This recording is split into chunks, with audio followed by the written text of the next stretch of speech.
Hi, this is Dr. Gloria Frost of the University of St. Thomas. In this short video, I'm going to give you a brief overview of the medieval philosopher Thomas Aquinas' theory of natural law. Aquinas lived from 1225 to 1274, and he made many important contributions to philosophy and theology. In order to understand Aquinas' theory of natural law, we need to begin with his beliefs about God. Christians like Aquinas believe that God not only created the world, but he also remains intimately involved in it. He doesn't create it and walk away and leave it to its own devices. God is constantly holding the world in existence and willing at all times that all creatures in the world flourish. This is to say that he wants all things which exist to become the best versions of what they are. He wants squirrels to be good at finding acorns and building nests. He wants frogs to do well at jumping, swimming, and catching flies. And he wants us to mature into happy, healthy, and virtuous people who know and love him and each other. The way that God promotes and provides for our and other creatures' flourishing is not by interfering in the world like a puppet master. Aquinas thinks that God wants us and other creatures to achieve success through our own actions and operations.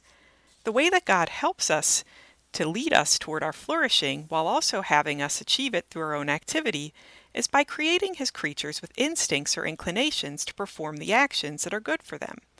For example, birds have instincts to build nests and protect their eggs. They have instincts which attract them to eat certain types of food that are good for them, rather than to eat any old physical object. Aquinas thinks that the instincts that living organisms have to do the actions that are good for them is God's own wisdom imprinted upon them. Aquinas describes the inclinations of created organisms toward the things that are good for them as a sharing in God's own eternal law. Natural law is the name that Aquinas gives to the human being's participation in eternal law. Like other animals, we have instincts to perform actions that are good for us. For example, we have an instinct to protect our lives in dangerous situations.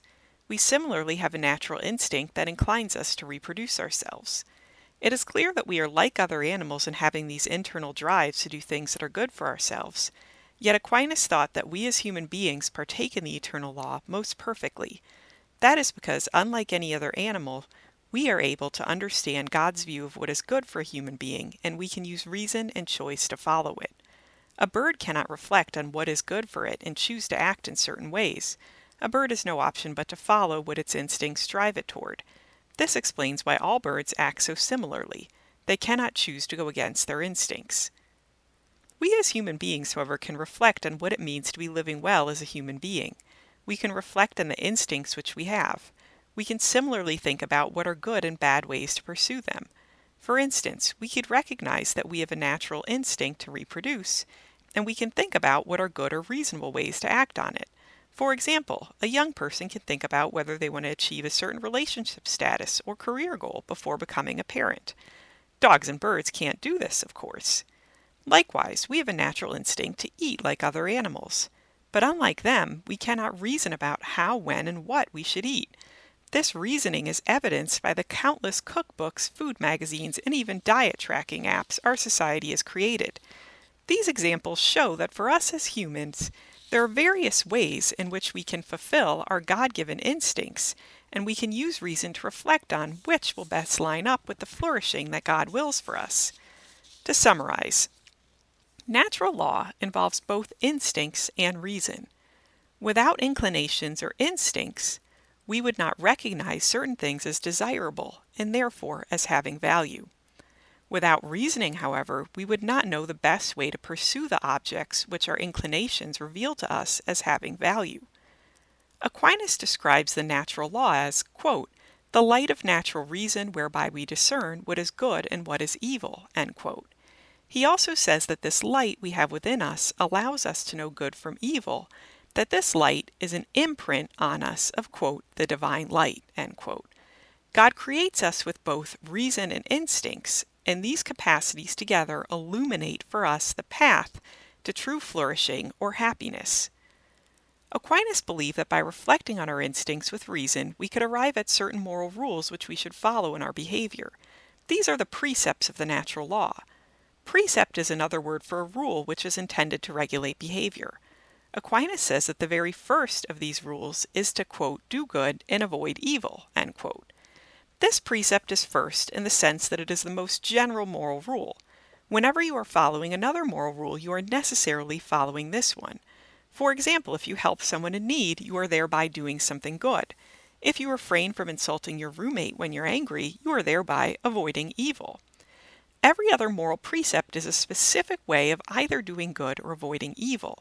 So the precept, do good and avoid evil, is the first precept of the natural law in the sense that it's presupposed by every other precept. We know other precepts of the natural law by reflecting on the specific inclinations that we have as human beings. In his great work, the Summa Theologica, when he discusses natural law, Aquinas identifies four main instincts that human beings have. Two of these instincts are shared with other living things, while two are very specific to human beings. The instincts shared with other living beings are the inclination to preserve our individual life and to preserve our species. The other instincts which are unique to us as human are the inclination to know truth and the inclination to live in society. We are by nature curious about the world and want to know how things work. We want the truth. This instinct has led our race to pursue scientific inquiry and to develop arts. We are also by nature social beings. Even those of us who are shy or prefer lots of alone time naturally have a desire to know and be known by other human beings and to live a shared life together. From these four instincts, Aquinas thinks that we can reason to some very general precepts we should live by so that we flourish and that other human beings flourish alongside us. For example, by reflecting on our desire to preserve our lives, we can realize that life is good and valuable, and that we ought not harm or kill other human beings. When we harm or kill another human, we destroy something that is good, that we have a natural inclination to preserve. By reflecting on our desire to preserve our species, Aquinas thinks that we can know that we ought to care for and educate our offspring. Humans would not survive if parents did not teach their children what they needed to know to live. Examples of precepts that are derived from our desire to know the truth are do not lie and shun ignorance. Shun ignorance means to pursue knowledge when there's something important that we do not know. Our natural desire to know truth reveals to us that the truth is something good. When we choose to remain in ignorance, we are choosing not to pursue something that's good for us. When we lie to others, we are depriving them of the good of truth. From reflecting on our desire to live in society with others, we can reason to many other general precepts about how to promote this good. An example from Aquinas is that we should avoid offending others. If we don't take care not to offend others, it is very difficult to have a peaceful community life. There are many other precepts having to do with justice in a community, such as do not steal, which we can also know through reflection on how to best fulfill our natural desire to be in community with others. In sum, Aquinas thought that our natural human inclinations and the power of reasoning we have provide us with a basis for us to know how to live an excellent human life. It's worth pointing out that Aquinas did not think that every single human being could in practice easily know what was required of him or her to act well in every possible situation by simply pausing and reasoning about his or her inclinations.